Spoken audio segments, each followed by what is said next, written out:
الذی خلق الموت والحیات لیبلوکم ایکم احسن عملا وہو العزیز الغفور۔ زندگی تو تمہیں مل چکی ہے، اب صرف موت کا سامنا کرنا ہے۔ اس زندگی اور موت کے درمیان جو وقت ہمیں ملا، اس میں اللہ سبحانہ و تعالیٰ کہتے ہیں ایکم احسن عملا، یہ دیکھنا چاہتے ہیں تم میں سے کون زیادہ اچھے اعمال لے کر آئے گا۔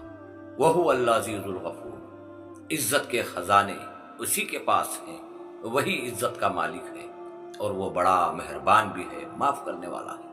یقیناً جو مہلت، جو موقع ہمیں مل چکا ہے، جو ہم سے ہو سکتا ہے وہ اچھا کام، خیر کا کام کرنے کی کوشش کریں، اللہ سے معافیاں مانگتے رہو، اچھے کام کرتے رہو۔